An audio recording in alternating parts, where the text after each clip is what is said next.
I walked into that executive boardroom carrying the biggest win of my career. 9 months of relentless negotiations, flying back and forth to Washington, dealing with NavCom's procurement officers who could smell BS from a mile away. The $750 million naval defense contract was finally mine. The champagne glasses had clinked, handshakes all around, and for the first time in weeks, I could actually breathe. That morning was supposed to be about recognition. You know how it feels when all those late nights and missed family dinners finally pay off? That's what I was expecting. Instead, Patrick Warren didn't even look up when I entered the room. The name's Ryan Palmer, by the way. I'm 48, been working defense contracts for 20 years now. Before that, I spent 8 years in the Navy. That military background? It's what made this whole story possible. So there I was, still riding high from closing the biggest deal Eastbridge Defense had seen in 5 years. Patrick Warren, our CFO, sat behind that polished oak table like he was reviewing grocery lists. Without a word, he flicked his wrist and sent an envelope sliding across the surface. It landed in front of me with this dull slap that cut through the silence. "Effective immediately," he said, tone completely flat. "You're being reassigned." The words hit like incoming artillery. I kept my face steady. 8 years of Navy training don't just disappear, but inside my mind started running tactical analysis. This wasn't right. You don't demote the guy who just brought in $750 million. Executive assistant, Patrick added, still not meeting my eyes. Compensation adjusted accordingly. 20 years. I'd been at Eastbridge Defense for 20 years. Started as a junior contract specialist right after my Navy discharge. Worked my way up to VP of Global Defense Acquisitions. I knew every clause, every procurement regulation, every relationship that mattered in this business. Last week's victory wasn't luck. It was the result of understanding how military procurement actually works, something you can't learn in business school. I picked up that envelope with steady hands. The letter inside was clinical, efficient. My title stripped, my salary gutted, my authority transferred. But one detail made my stomach clench harder than the rest: the date at the bottom. The letter had been signed 3 days earlier, before the NAVCOM deal was even finalized.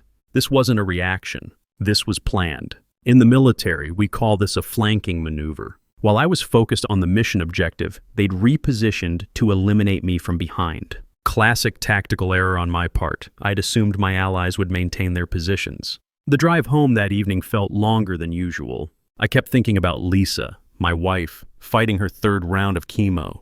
The breast cancer had come back aggressive this time, and the treatments were running us $15,000 a month. Then there's our son Tommy, 17 and dead set on following my footsteps to the Naval Academy. The prep courses and applications weren't cheap, $8,000 per semester. And Dad, Walt Palmer, Vietnam vet, now in a care facility because his mind isn't what it used to be. $4,000 a month for decent care, but he'd earned every dollar of it serving this country. My new salary as an executive assistant, $2,400 a month. I pulled into our driveway and sat there for a minute doing the math. The house payment alone was $3,200. Add Lisa's medical bills, Tommy's academy prep, Dad's care facility. We were looking at over $30,000 in monthly obligations on a $2,400 salary. I'd survived firefights in the Persian Gulf during my Navy years, but corporate warfare might be what finally took me down. Walking into the kitchen, I found the bills spread across the counter where Lisa had left them. She'd organized them by due date, like she always did. The oncology invoices were on top, those cold numbers representing another month of keeping her alive. Below that, Tommy's tuition invoice for his Naval Academy preparatory program. At the bottom, the care facility statement for Dad. Lisa looked up from her laptop where she'd been researching clinical trials. The scarf she wore covered where her hair used to be, but her eyes still had that spark that made me fall for her 25 years ago. "How did the recognition meeting go?" she asked. I couldn't tell her. Not yet. Not when she was fighting this hard just to stay with us. Not when Tommy was 3 months away from his academy interview. Not when Dad needed care that only money could provide. "Just some reorganization stuff," I said. "Nothing major, but lying to your wife when she's fighting cancer, that's about as low as a man can go." I knew I had to figure this out fast, before the bills started bouncing and our whole world came apart. That night I couldn't sleep. I kept thinking about Lucas Bradley, this Wharton MBA I'd been mentoring for 3 years. Smart kid, ambitious, but he didn't understand the military side of defense contracting. I'd spent countless hours teaching him how procurement really works, why relationships matter more than spreadsheets in this business, how to read between the lines when dealing with military brass. The next morning would bring answers I wasn't ready for.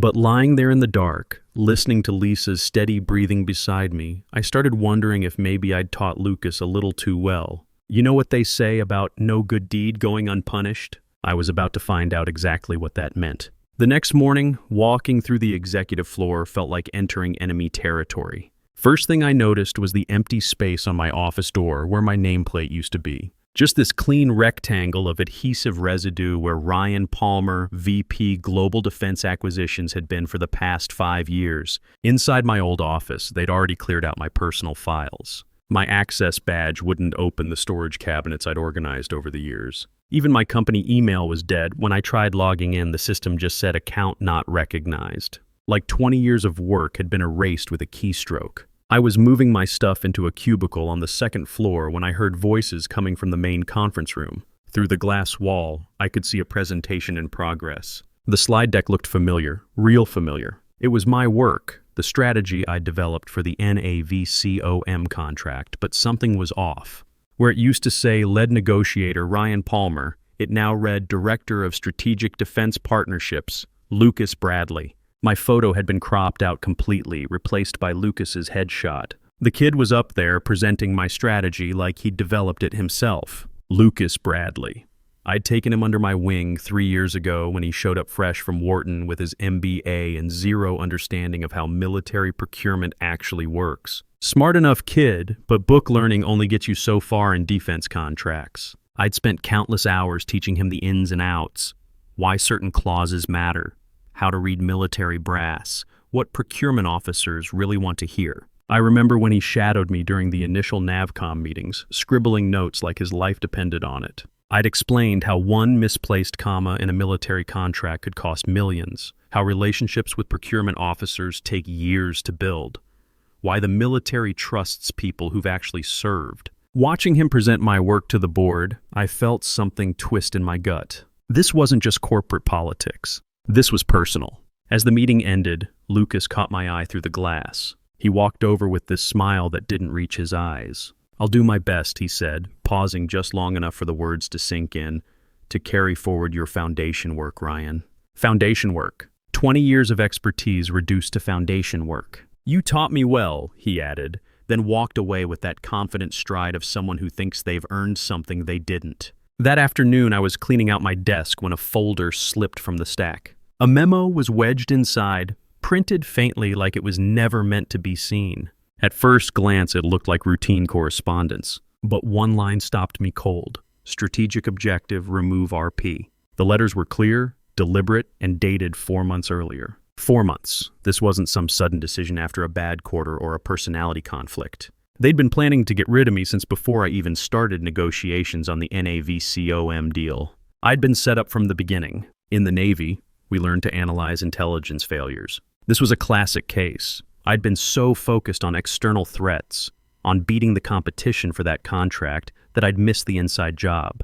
While I was building relationships with NAVCOM procurement officers, Patrick and Lucas were building a case against me. The weight of it all hit me that evening. I sat at the kitchen table with those bills spread out in front of me again, doing the math over and over, hoping somehow the numbers would change. Lisa's oncology treatment, $14,750 this month. Tommy's Naval Academy prep, $7,800 for the semester. Dad's veteran care facility, $4,200 monthly. Our mortgage, $3,200. Total monthly obligations, just over $30,000. My new executive assistant's salary, $2,400 a month. The gap wasn't something you could bridge with side work or cutting expenses. This was financial devastation, pure and simple. We had maybe 2 months before everything started falling apart. I'd survived combat zones in the Persian Gulf, watched good men die, made life or death decisions under fire. But sitting at that kitchen table, I felt more helpless than I ever had in a firefight. At least in combat, you can shoot back. My phone buzzed around 9 that evening. The caller ID showed a Washington, D.C. number I didn't recognize. Normally I wouldn't answer. Too many scam calls these days, but something made me pick up. "Mr. Palmer? This is Daniel Brooks. I'm a contract attorney specializing in defense agreements. I've been reviewing the Eastbridge NavCom deal. My pulse quickened. What about it? Did you draft Clause 72B in the original contract?" I had to think for a second. So many clauses, so many negotiations. Then it came back to me. Yes, I did. Why? Then you need to hear this. That clause is airtight, Mr. Palmer, unambiguous. If NAVCOM's designated military liaison is reassigned, they have every right to void the contract and demand full repayment. The words hung in the air. I grabbed a pen and started taking notes. It's not just enforceable, Daniel continued. It's ironclad. No court in any jurisdiction could dispute its validity. Does Eastbridge know this? They should have flagged it during legal review. But here's the thing. NAVCOM specifically requested you for this contract. They wanted someone with actual military experience, not just business credentials. They reached out to me the moment they learned you'd been reassigned. I felt something shift in my chest. After weeks of feeling erased, invisible, forgotten, suddenly I was necessary again. They want to meet with you directly, Daniel said.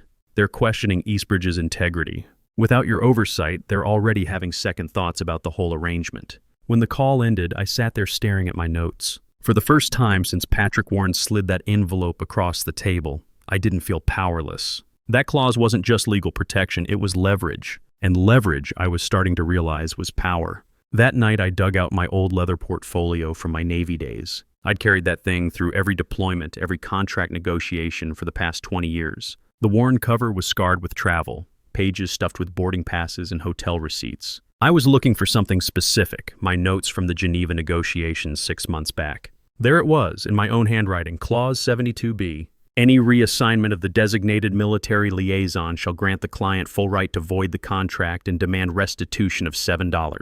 $2 billion. I remembered writing it now. The NAVCOM procurement officer had pulled me aside during a break. We've been burned before, he'd said. We need your name on this, Palmer, not just the company's. Too many contractors switch people midstream after they get the signature. So I'd written that clause as insurance. Standard practice in military procurement, actually. When you're buying billion-dollar weapons systems, you want continuity. You want the guy who negotiated the deal to be the guy who oversees delivery. 20 years of intel, relationships, and protocol knowledge. They thought they could replace that with a business school graduate who'd never spent a day understanding how military procurement actually works. Classic mistake, underestimating enemy capabilities. The next morning, I composed the most important email of my career. Had to be clinical, factual, completely professional. No emotion, no accusations. Just the truth delivered like a scalpel. For your awareness, Eastbridge has reassigned operational authority away from me as of Friday. Please see Clause 72B of the executed agreement regarding your rights if designated oversight is altered. I remain available to answer questions about procurement protocols. That was it. Short, sweet, and devastating. My finger hovered over the send button. In that single click, I could unravel everything. Eastbridge's biggest contract, Patrick's quarterly projections, Lucas's stolen promotion.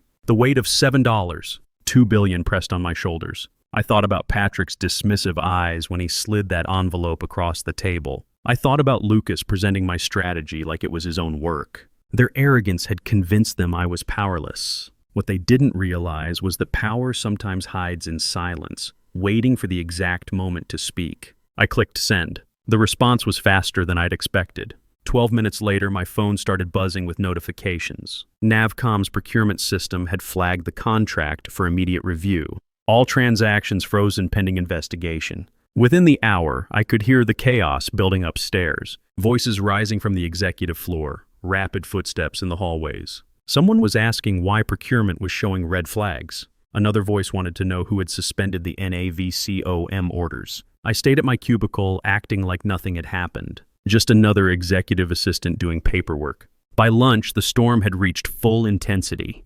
Through the glass walls of the main conference room, I could see Patrick Warren's fist slamming the table so hard the windows rattled. How the hell did Clause 72B make it into the contract? His voice carried down the hall, all that earlier composure gone. The man who'd measured my worth in spreadsheet numbers was now sweating through his tailored suit. Lucas was trying to hold his ground, but I could see the panic in his eyes. This isn't my fault, he kept saying.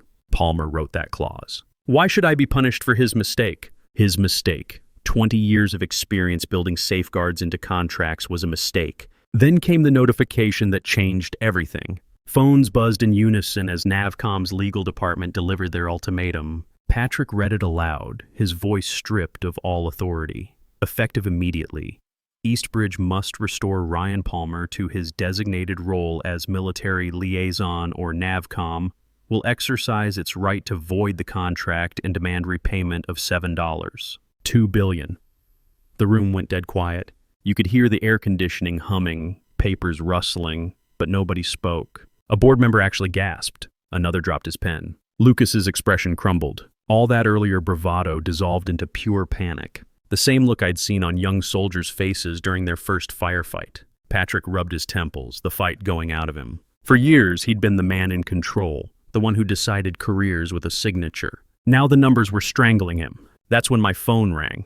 Unknown number, but the area code was familiar. Northern Virginia, where half the defense contractors in America had their headquarters. Mr. Palmer, this is Colonel Richards from Titan Defense Solutions. Titan, Eastbridge's biggest competitor. The company Patrick had always dismissed as nipping at our heels. We've been following the situation with NAVCOM, he continued. We'd like to discuss an opportunity with you. Senior executive position, Defense Contracts Division. Compensation would be twice your current base, plus equity stake. Full authority to build your own team. I leaned back in my cubicle chair watching the chaos unfold upstairs through the glass. For months, I'd been treated like a ghost. Now, the company Eastbridge feared most was offering me not just restoration, but elevation. We believe in recognizing talent, Mr. Palmer.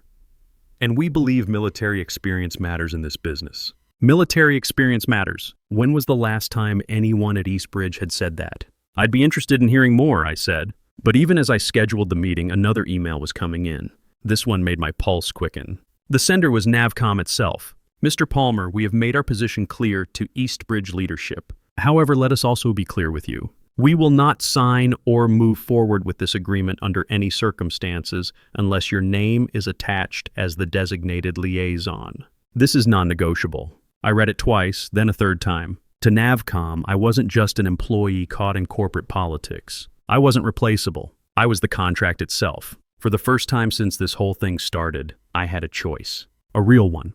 I wasn't powerless anymore. I was a strategic asset, the kind of person both rivals and clients were willing to fight for. And the decision of where I'd stand next belonged to me alone. The meeting with Titan Defense Solutions was scheduled for the next morning. I drove to their headquarters in Arlington, about 20 minutes from Eastbridge, but it felt like entering a different world. Where Eastbridge was all glass and chrome trying to look impressive, Titan's lobby had photos of actual military hardware they'd built. Ships, aircraft, weapon systems, real stuff that kept our people safe. Colonel Richards turned out to be exactly what you'd expect from someone who'd spent 30 years in the Army before going private sector. Straight shooter, no corporate BS, spoke in facts instead of buzzwords. We've been watching Eastbridge fumble this for months, he said. NAVCOM specifically requested someone with military background for this contract. Yet they stick you with a business school kid who doesn't know a destroyer from a dingy. He slid a contract across the table. Not an envelope this time, a proper folder with terms spelled out clearly.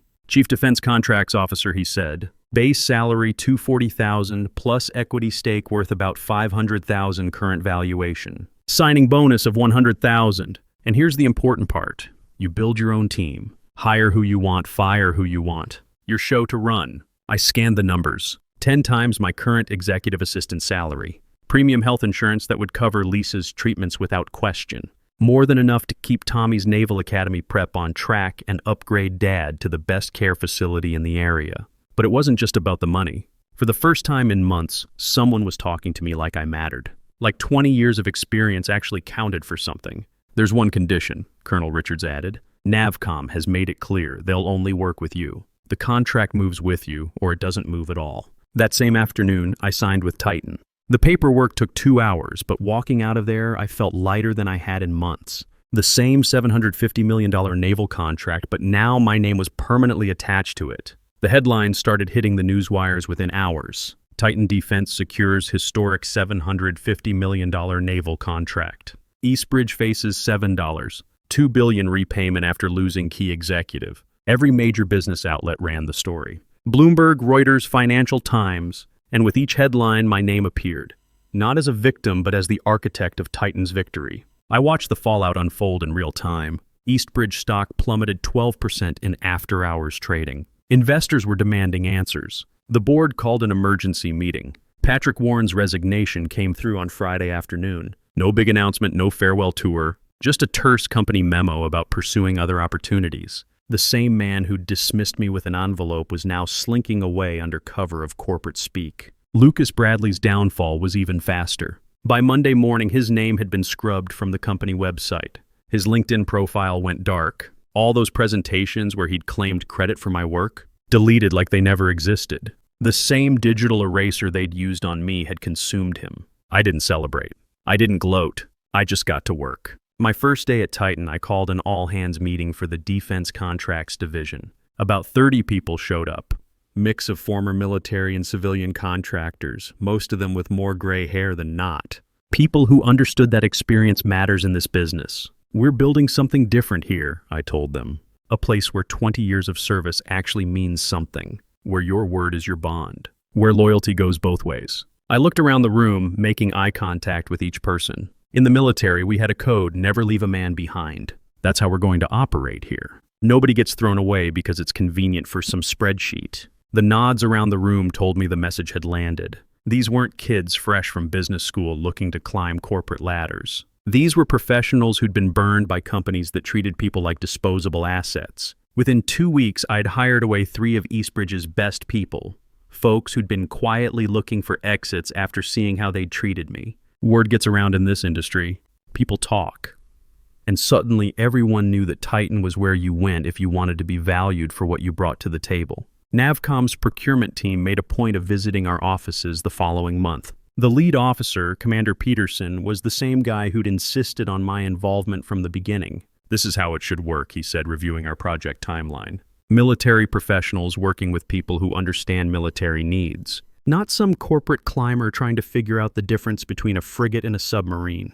3 months later, we'd signed 2 additional contracts with Navcom worth another $400 million combined.